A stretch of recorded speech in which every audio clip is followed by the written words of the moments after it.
Hi, my name is Lawrence. I'm the author of Financial Freedom Through Property. One of the questions I get a lot from my students is it better to invest in a new build or in a property that's been already built many years ago? An example like a CBD kind of area. So in this short series, I'll be analyzing several new builds and just showing why investing in new builds can be risky and can be difficult.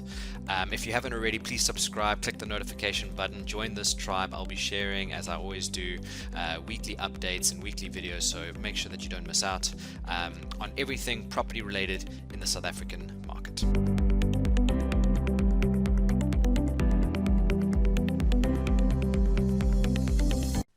Welcome back to another episode of the series of the New Build Dilemma. Now, new builds is a very attractive way for people to get started in property investing because you're buying something that's shiny, that's new, that you know doesn't require any maintenance. And new build developers and marketing teams for these companies are very good at painting the picture of a new build being a very good, sound financial investment. In this series, we're going to unpack whether it's better to invest in a buy-to-let or into a new build. And the answer, quite simply, is it depends on your strategy, right? Both have pros and both have cons. If you look at your lower income sort of CBD market approach, you're buying properties for 2, 3, 400,000. You're renting for 6, 7, 8,000. You've got more than enough yield to be able to earn a cash flow, a profit at the end of the month. Right, so your income is higher than your expenses, leaving you with a positive cash flow on a month-to-month basis. That's what's great about that sort of lower income market. If you're looking at new builds, the strategy is not cash flow, the strategy is capital appreciation. From a cash flow perspective, 9 times out of 10, the income is going to be insufficient to cover the expenses, leaving you with a negative cash flow in the new build strategy. Right, at least for the first couple of years, let's call it 4 to 6 to 10 years maybe. Now, where the capital appreciation strategy lacks the cash flow, it is strong in the sense that there's a likelihood or a potential for the property to appreciate in value. If you look at your cash flow strategy, the appreciation is going to be minimal, if any. If you're going to see a 3 or 4% capital appreciation rate, that would be probably quite high. Versus your new builds have the potential to appreciate a lot more. Now, I use the word potential and speculation very carefully here because it is a gambling strategy.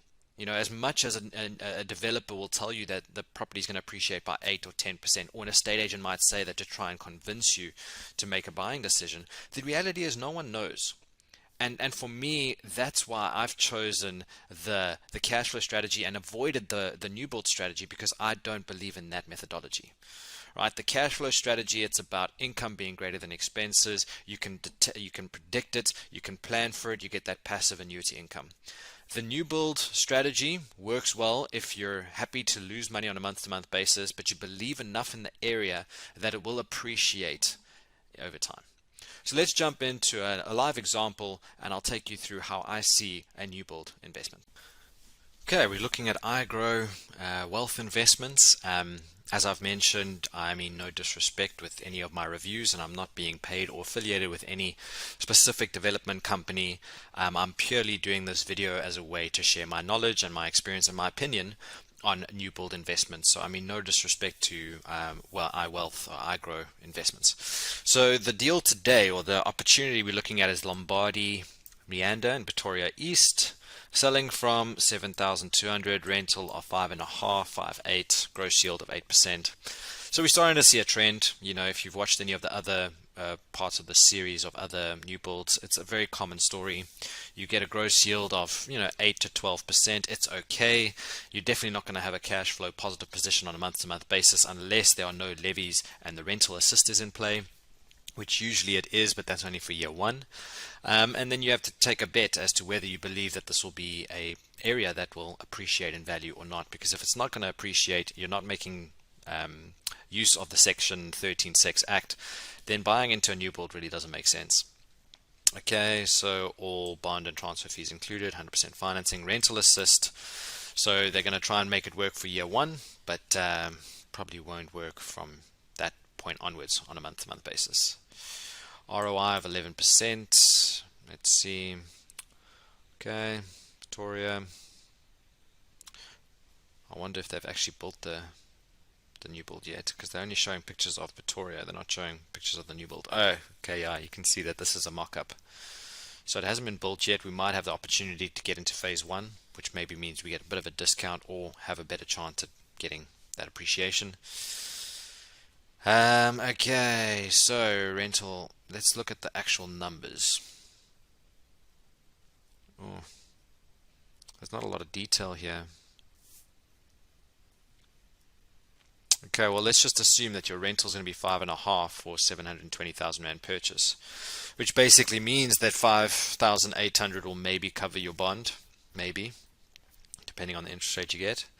And then on top of that, you have to pay levies, rates and taxes, management fee. You have to put a bit of money away for vacancies. You probably don't need a maintenance budget because, well, I mean, it's a new build. So that's a big positive or pro to buying a new build, is you have to have a zero budget available for maintenance. Whereas if you're buying in, your CBD areas, every time a tenant leaves, you have to repaint, retile, put in a new stove. There's a lot more wear and tear.